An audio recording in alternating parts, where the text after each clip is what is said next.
Hello, everyone, and welcome to the area webinar.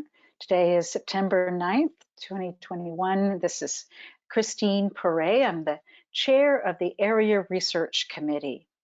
I'm very, very pleased to have with me here today Tom Mainelli, and he'll be introducing himself in just a moment. Would you go to the next slide, Tom, please? As I always do with these webinars, I start off with a few minutes to remind you about the area, our goals, and the way we are structured. Then we're going to be hearing a presentation, and there'll be time for questions after the presentation. What we like to do is to have you at any time during the presentation or afterwards, you can insert your questions into that question console in your GoToWebinar application. So that's where I'll be watching for questions, and perhaps we can open up the microphone and have a discussion if that's necessary and desirable. So now let's go ahead and I'll introduce the area. For those of you who may not be familiar with us, we're an industry organization formed about 6 years ago with the goal of accelerating the growth of the enterprise AR ecosystem. And we chose to do that by uniting 3 segments of the ecosystem that can benefit from one another. At the top of this pyramid or this triangle are the large enterprises. And I say large enterprises, but that includes government agencies and institutions of many, many different types with different mandates. What distinguishes them is that they are purchasing augmented reality software and hardware, and that they're seeking to benefit from AR adoption by either reducing risk, increasing their productivity, or in other ways optimizing performance of the people in their enterprise. And so there's a lot of characteristics that these enterprises have in common, but that's a topic for another webinar. In the lower left-hand side are the providers of technologies, services, lots of different products, a wide range of products, and you'll be hearing Tom describe those, I believe, in more detail during today's webinar. But what's important is that those are the companies that are in essence selling the solutions, at least the components of solutions that enterprises will be using. And then the third ecosystem segment are the non-commercial entities. And those are ones that are pushing the boundaries through research and development. They may be funding research in third parties. They may be doing research internally, or they may be incubators or other types of organizations that fuel both the providers and the enterprises. And let's go to the next slide.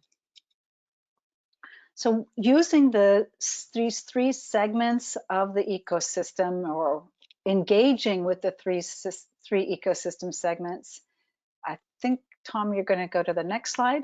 We have 4 areas that we like to, having a problem? Okay. Oh, you're back now. We lost you there for a moment. Lost your audio. I'm sorry. Well, I'm ready to go to the next slide. Non-commercial. Okay, so I was saying that the non-commercial entities are essentially the fuel in some indirect way, because they provide research components, and they also can incubate or finance research that is conducted in the enterprises in the provider segment. And they are an essential glue, an essential element uniting the ecosystem. So we have several of them, and we're very happy to include them in the ecosystem of the area. Go to the next slide, please. So in collaboration with these 3 segments and members of the area, we drive growth in these 4 strategic pillars. This webinar and many, many others that we've done is an example of our thought leadership. We have many different types of content. We also have events, and we have a platform for networking and for finding solutions and partners where people and companies can do business.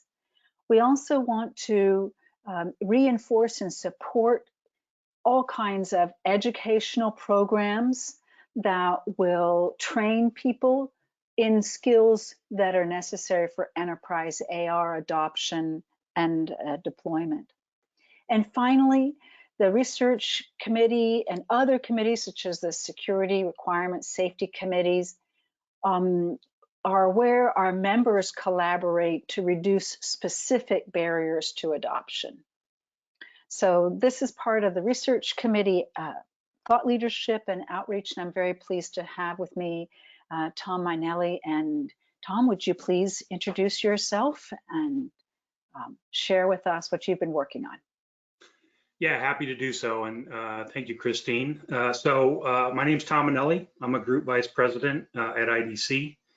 I manage a large team of analysts that are looking at a bunch of different categories, devices like phones and tablets, consumer research like OTT video, and brand trust. But I personally have been very focused on augmented and virtual reality for the last 5+ years.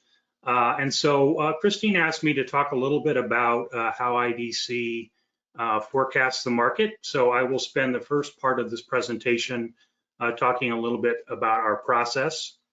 In the middle, I've got some slides around a recent commercial augmented reality survey, commercial being enterprise, small and medium business users.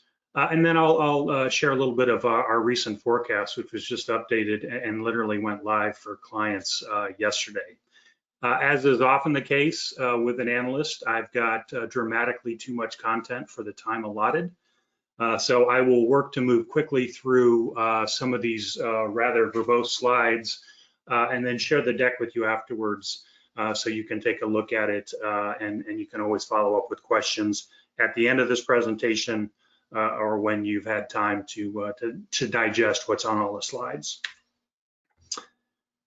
So first we'll start with our historical data process. I'll talk a little bit about how IDC collects the data on a quarterly basis around actual shipments. We'll move on to the forecast process. As I mentioned, we'll look at this buyer perspective around commercial AR, our future view of the market, and then essential guidance.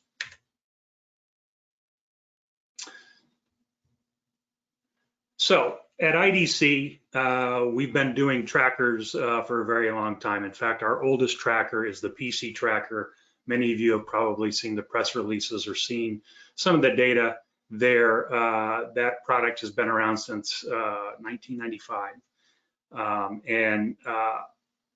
The only way to collect data at the scale that IDC does it is to really do it both at a worldwide level and a local / regional level. We collect historical data both from a bottoms up and a top down approach. We have to leverage those local and regional analysts. We've got this global research organization that's collecting third-party economic data that helps drive our thinking. We run frequent surveys, some of which I'll show you later. We build assumptions across the teams. We build detailed taxonomies. The one that you're seeing here is the front page of our most recent AR/VR headset tracker taxonomy. That's another document I'd be happy to share with you. It's 25 pages long. So when you count things, you have to be very specific about what you're counting, what categories they go in, and what products make the cut. And then, of course, we always endeavor to do things in a timely manner. So, as I mentioned, one of the most critical elements of this process is both local and global. So we've got more than 1,000 analysts in 80 countries. And why that matters is that as a worldwide analyst, I am talking to the headquarters of the major hardware vendors in AR and VR and trying to extract from them numbers around shipments. But oftentimes, the only way to get that information is to have folks on the ground in specific countries collecting that data. So we're always working to combine what the local analyst sees with what we see at a worldwide level when we talk to headquarters and when we sort of get the big picture story that's told by PR and analyst relations, et cetera. So at a worldwide level, we're providing these integrated systems. We're analyzing the data as it rolls up. We're providing methodologies and definitions, creating market models and databases, and it's really a global business. At the regional level, we've got regional analysts who are coordinating and working with the regional branches of multinationals, or if a company operates in one region, perhaps the HQ. And they tend to be close to the client organization, to the product managers and sales managers on the ground. And then finally, at the country level, we've got a lot of expertise as well, and there's additional data collection and analysis happening there. So it's really all about country, regional, and worldwide. Country rolls up to regional, regional rolls up to worldwide.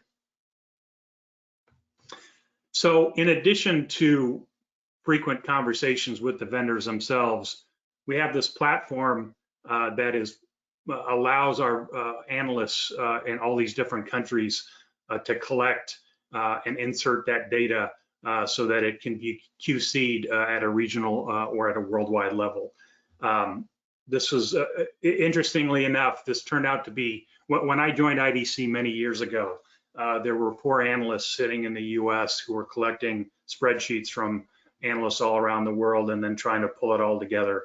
And it became such a challenge that we had to build our own proprietary system. So we've got a team of 15 developers in the Czech Republic that just work on this product where we collect all the data.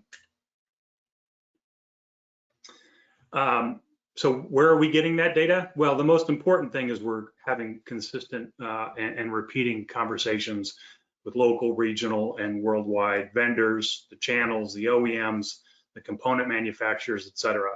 But we're also looking at import records. We're scraping ASPs. We're looking at deals. In some countries, we have distributor data feeds. And then we're also looking at the vendor revenue model. So the goal from a historical perspective is to collect as much information as we can. When we do get vendor information from the vendor, we trust but verify. In all transparency, in the augmented and virtual reality headset market, most of the vendors are not terribly forthcoming when it comes to sharing data. On the PC side, we've got relationships that go back, many, many years, where the vendors are providing us with guidance, which we then vet before we put into a final product. One of the things that's most important and I think really powerful about IDC is we've got a team based in Taiwan that I manage that talks to the ODMs. So original design manufacturers are the companies that build products for the brands that you know. So Dell, Lenovo, HP on the PC side, Oculus, Magic Leap, HoloLens on the AR, VR side.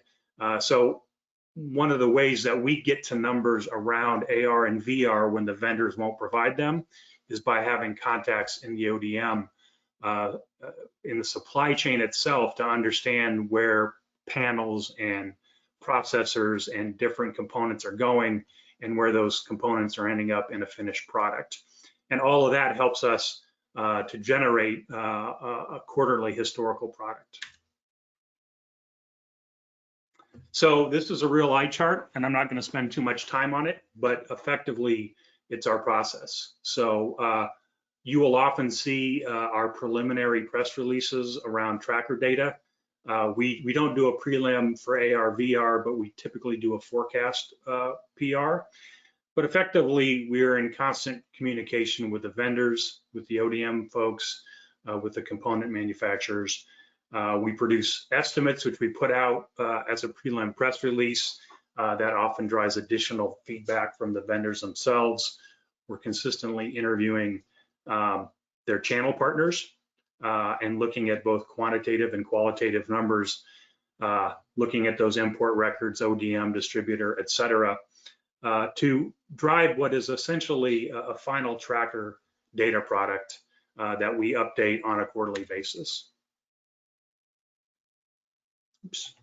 And that product ends up including vendor shares, form factor, OS, segment, channel, and a lot more. We have a commercial consumer high-level segment split, and then within commercial, we have additional segmentation: enterprise, small, medium, education, and government. So we have these country and regional data that roll up to the worldwide totals. We cross-check those totals with ODM and component shipments, and then we typically issue a press release. So that is a quick look at our historical. Christine asked me to talk to you about forecasts, but I thought it was important to sort of set the stage with regards to the forecast process, because everything that happens in our forecast process jumps off from the historical data process. So once historical is published, we effectively hit reset and start the process over, but from a forecast perspective. And so again, really things are being driven at a country or regional level and rolled up to worldwide. One of the technologies that IDC has built out the last few years is something we call the central forecasting model. And there's additional slides in the back of this deck that talk in greater detail about what the CFM is. Frankly, it's above my pay grade. It's a lot of very smart folks, mostly in India, that are pulling in a bunch of third-party economic data on an ongoing basis that they use to generate what is effectively a starting point from the forecast. So once we engage once we have locked the historical data for a quarter, we roll everything forward and we look at how accurate we were forecasting that quarter. Throughout the team, we update our assumptions, change perspective. We have kickoff calls that span around the world, so we have every region sounding off on what they're seeing and hearing, and then we constantly monitor changes to the forecast so that when we get to the end of the process, we're in a position to say what changed and why. So this central forecasting model really is a great foundation, gives us guidance on trends and seasonality and the economic environment, and it allows us to test the accuracy of the most recent quarter, and it helps us to drive coordinated assumptions. But in the end, anybody who's ever run a forecast knows that you can't put it, a machine can't do this. If it could, many of us would be out of jobs, but to date, it just doesn't work that way, because a machine can't really understand all the various aspects that an analyst can. And I'll talk through some of those in a moment, but one thing that I think is really important when it comes to our AR/VR headset tracker is that we're also having frequent conversations with a team called the Spending Guide team. And in fact, I was joking with Christine earlier, I presented to that team this morning an update on some of our survey results and our hardware forecast. And what that ends up being is a virtuous cycle. They are forecasting spend, both consumer, but with an emphasis on the commercial side of things, spend on software and services. And then they leverage our hardware, the revenue associated with hardware for their hardware piece. So as you all know, the software piece of augmented reality really has been driving things. And so we have these frequent conversations so that our headset forecast leverages what our team is doing around research on software. and use case and specific vertical industry growth. So as I mentioned, in the end, the CFM is great. Having these discussions with the spending guide is great. But in the end, it's really about the analyst bringing insights. And so the analyst is the one who has the historical precedent, the one who understands some of the economic and IT variables that are occurring, but are not yet in the CFM model. Challenges around inventory, for example, and pricing action. And then, of course, localized trends that may be happening very specific to a region or to a country. So each year, at the beginning of the year, we roll out 8 quarters plus 3 years. So we update, and for the first 8 quarters of the new year, we're forecasting at a quarterly granularity, and then the outer 3 years are annual numbers. While we endeavor to be very specific around vendor numbers, historically, we don't forecast by vendor. We do, however, forecast by form factors, by operating system, segment, channel, and more. And so in the instance where an operating system runs on one device, we are effectively forecasting a vendor, but we try to stay out of the vendor forecasting game. As with historicals, country and regional forecasts roll up to worldwide. We then again cross-check with available ODM and component forecasts. We have a great semi team that does its own forecasting and is collecting data on a quarterly basis. And then finally, when that's all done, we push out a forecast. We discuss it with our clients, and then typically trailing by a week or two, we do a high-level press release. I know Christine has commented in the past, sometimes our press releases blend AR and VR, and that's not always ideal. Effectively, those press releases are trying to give enough information to be interesting, but not give away the whole boat. So, you know, I will say we're talking about augmented reality today. Virtual reality continues to be a big topic as well, and has seen a real growth in terms of commercial use cases around VR. And I think in time we will see both VR and AR begin to merge. I think AR ends up being a much bigger category, broadly speaking, but VR still has a role to play.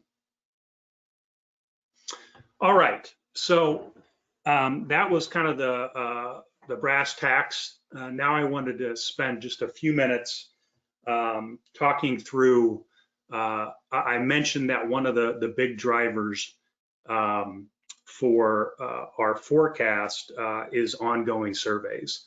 And so I recently conducted a commercial AR/VR survey in the US, and I wanted to talk through some of the high-level results from that survey. We conducted this survey in March and April of this year. It includes small, medium, and large-sized organizations.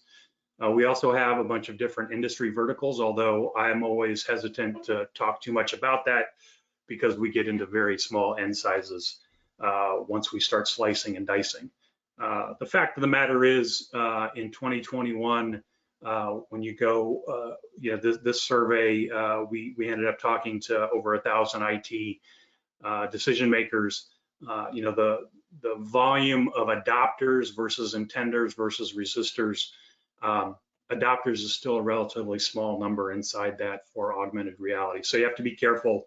And some of these results, I think, are best taken directionally as opposed to gospel, because the ends are relatively small, and frankly, because things are very fluid and things are changing on the ground as we speak.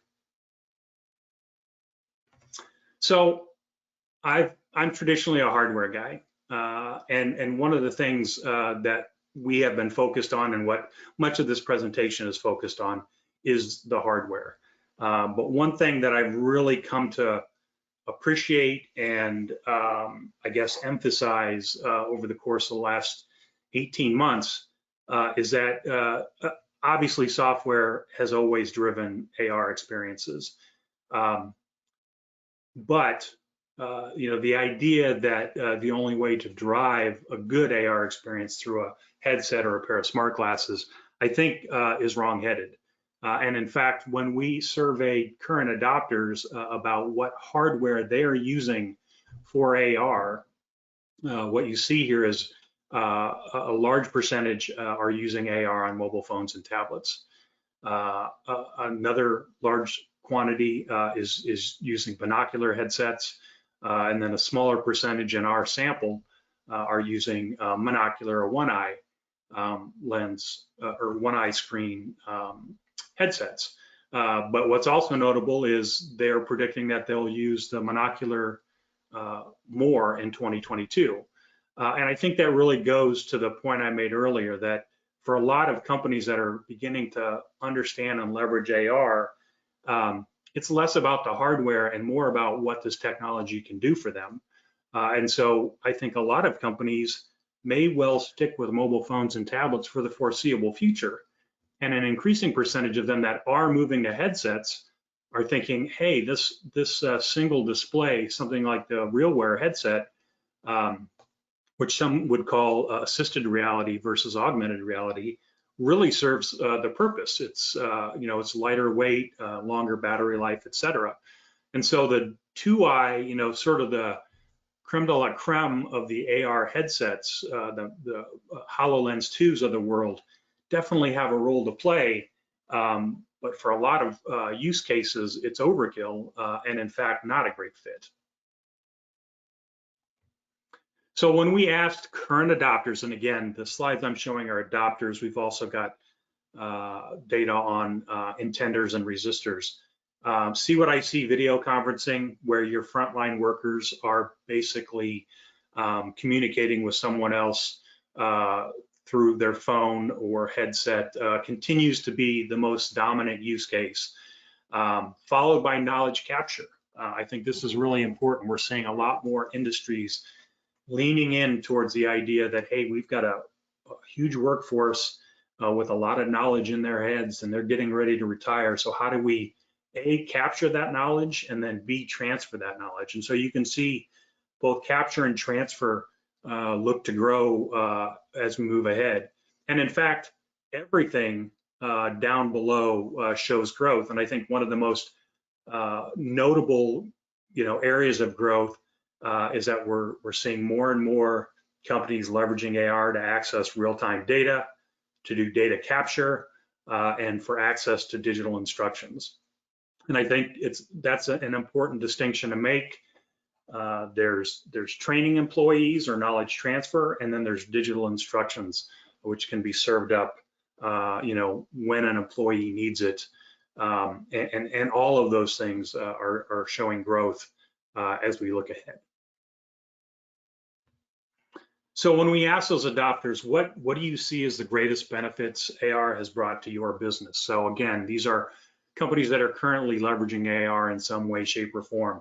And consistently, increased worker efficiency is at the top, improved real-time collaboration close behind, and then improved knowledge transfer between experts and novice workers. One of the probably more interesting pieces of this is that when I first asked this question probably 4 years ago, worker safety was at the top of the list, and now it's at the bottom. I don't think that means companies are less interested in keeping their workers safe, but they are seeing real benefits when it comes to efficiency and collaboration and training. So that stuff has really floated to the top, and we're seeing more and more companies, often companies that are tech laggards, leveraging this technology because they're beginning to realize that paper-based processes are no longer tenable, and if they don't move to something more cutting edge, their competitors are going to run right past them. So there's a question in the survey about whether or not these adopters would slow down their deployments in the next 12 months. And the vast majority of them have no intention of slowing down. And in fact, most of them expect to speed up and not slow down once they have begun this process. But I thought it was instructive to think about the reasons that that companies may slow AR deployment. And one of the keys is that they're having difficulty integrating existing backend systems. And frankly, this is one of the topics that I spend the most time talking with clients and vendors about right now. Is we are moving from, gee whiz, this is great technology, I'll figure out how to use it, to this is a fundamental technology, but I'm not going to rip and replace processes and back-end systems that I've had, that I've spent a lot of money on and have built up over the years. So that ends up being a real, can end up being a real challenge if you don't plan for it. Next in line was pushback from employees, and I think that's not all that surprising either.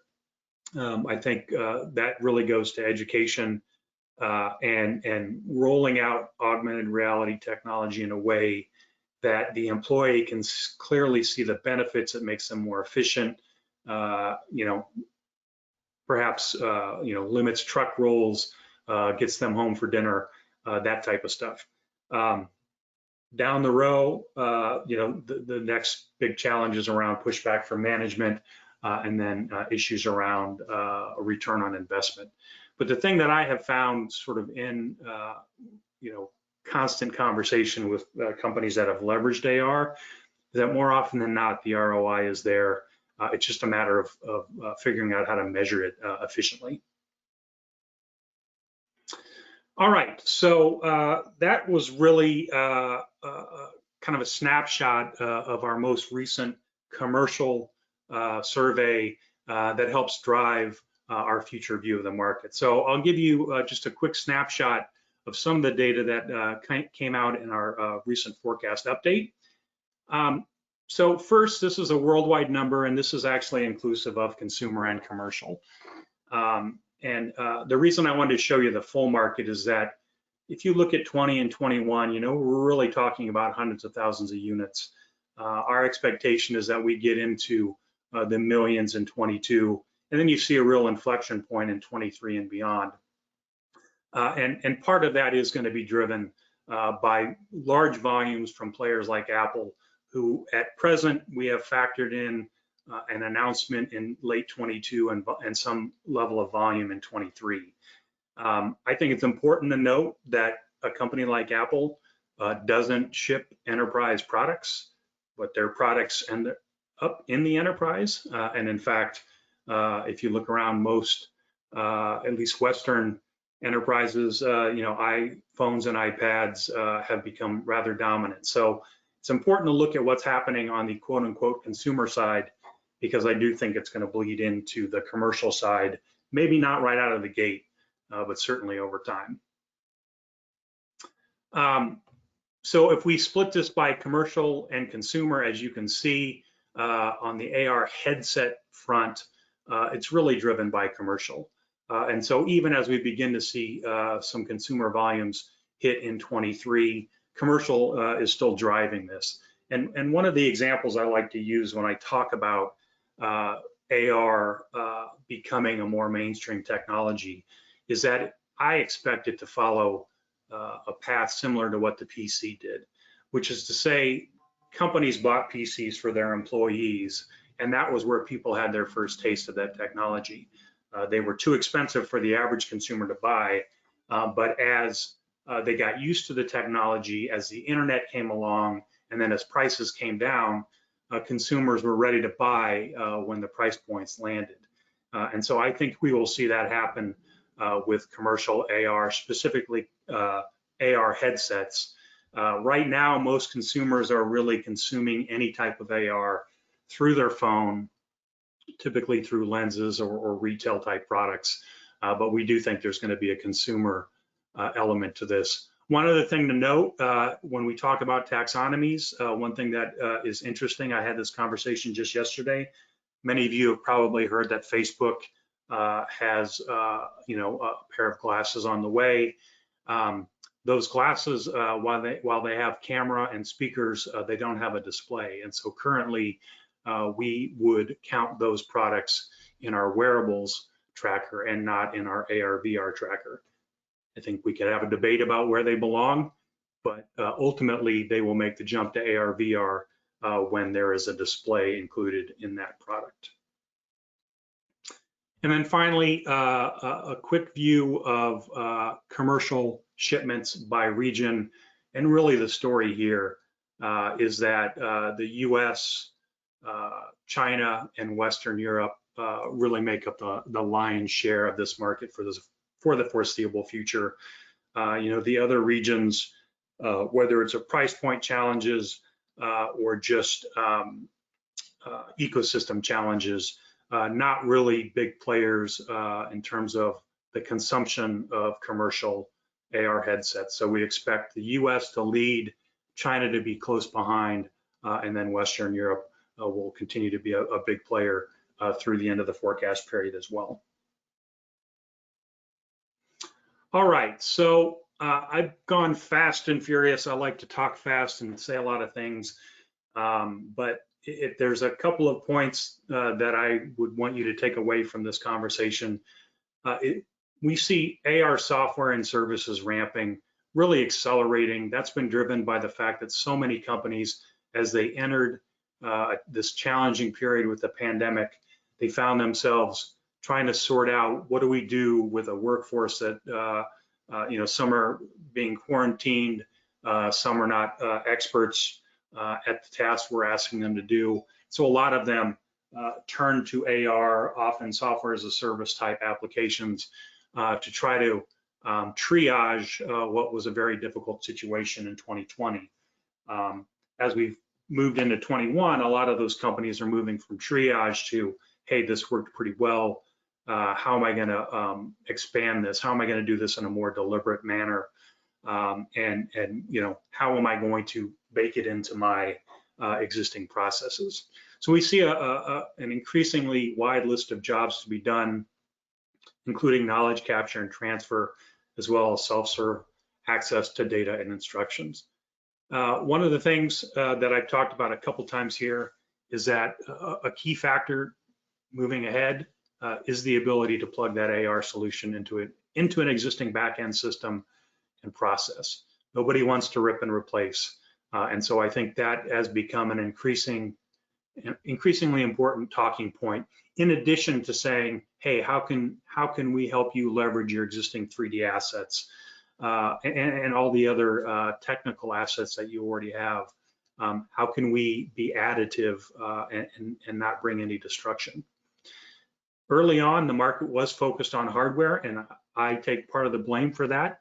We were very, focused on the gee whiz of the first HoloLens and everything that's come since then. But I really see long-term opportunities focused around apps, around platforms, and around services that are served up on mobile devices, as well as future headsets.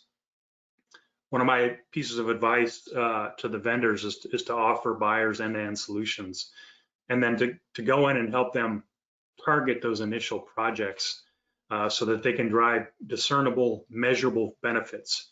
And for whatever you do, don't overpromise and then underdeliver. And then finally, one of the underlying themes of a lot of the conversations that I'm having is that a lot of these companies are beginning to think about AR as a feature to their product and not the product. And I think that represents the fact that this market is beginning to mature, that the killer feature is how this helps you do the job, not that it looks cool doing it. So that's one of the things that I think is going to become increasingly important as we move forward. So I told Christine I would try to stick to 30 minutes. I think I was pretty close. Love to open up for questions either via the chat or any way you'd like to run it, Christine. Hi, yeah, thank you. This is excellent. Very, very good content, Tom. Thank you. There definitely been a lot of comments and people saying how valuable this is. One of the questions is, I think you I'm not sure which slide it was about, but I think there were some estimated revenues for 2021, and or maybe there was not. But the question is, what is the commercial volume? And I interpreted that to mean, are you able to estimate the units, or how do you convert from units to revenues? Yeah, so we have both, and in fact, one of the things that's you look at the various trackers, device trackers tend to be units times ASP equals value. Mhm. So that's typically an average selling price. That's not the But there's revenue of the so hardware much, vendor. So right? But there's so much difference in the price points. How do you do that? How do you estimate a average selling price on such high yeah, diversity? yeah, no, it's a good point, and frankly, it all stems from the historical, right? And so we've got price bands in the forecast. We're not forecasting by vendor per se, but we do have price bands, and so you've got $1,000 price points, you've got $3,000 price points, and Hmm. so the average is obviously all those things added together, and so um, we are forecasting at first at a high level, but then down at the price band level, and Hmm. so we're not necessarily forecasting at the average price. That's just the average price as it comes out, if that makes Yep. sense. Yep. Okay. So another question is, you talked about barriers to adoption.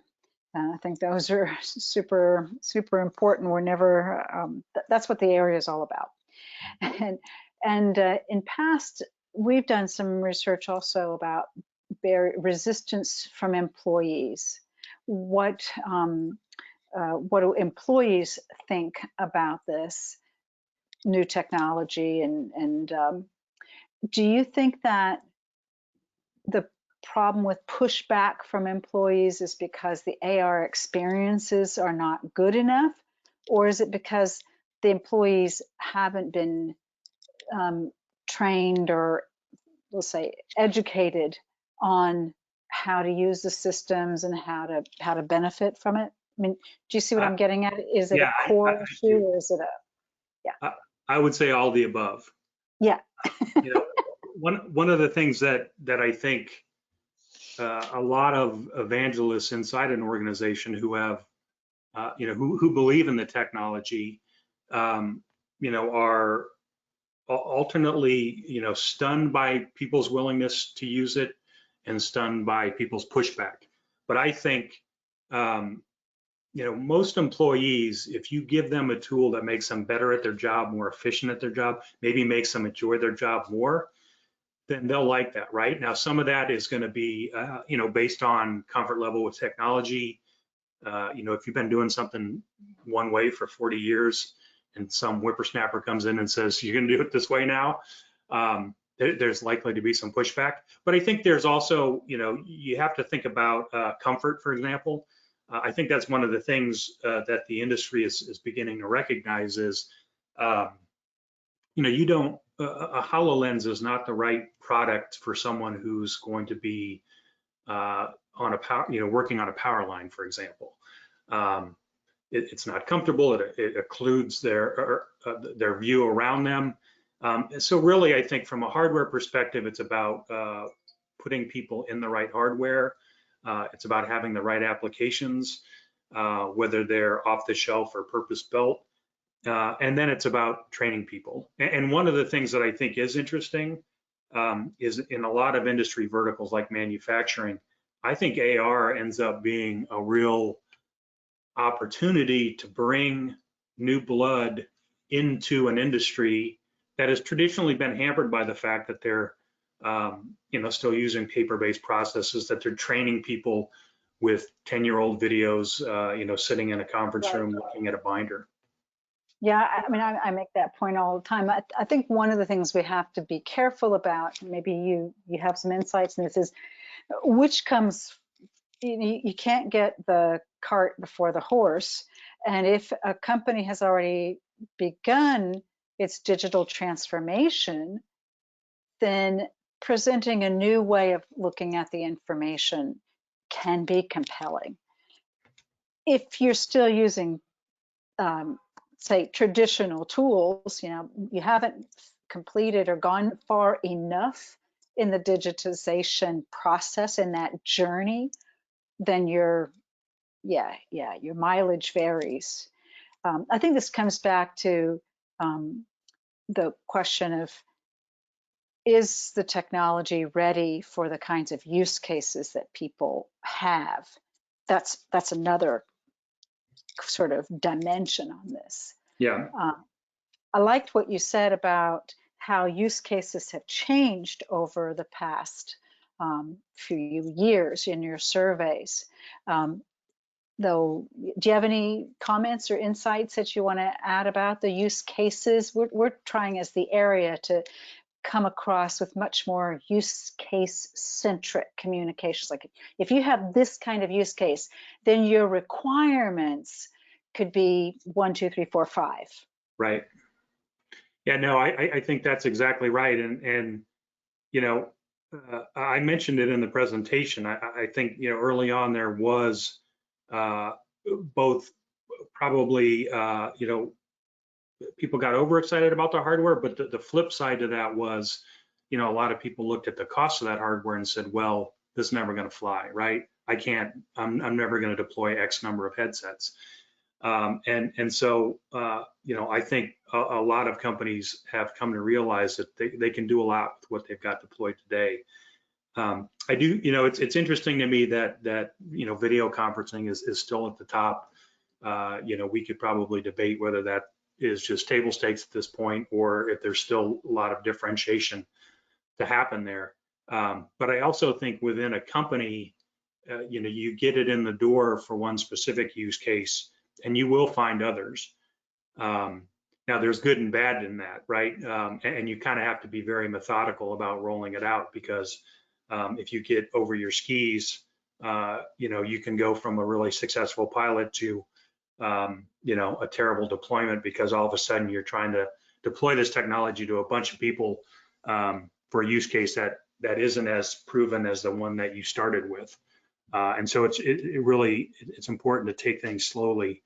But ultimately, I think one of the most important use cases is going to be around knowledge capture and transfer, and the ability to access, to your point, those digital assets that your company has started to pull off the hard drives and make available, whether it's step-by-step instructions or just putting a blueprint in front of someone when they need to see it. That's right. That's right. And many companies don't have the 3D models of what they ultimately will need, either to illustrate something or to detect the real world.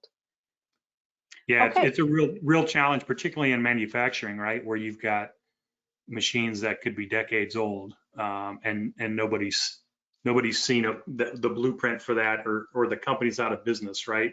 How do you pull that into an AR experience? Exactly. Exactly. Yeah.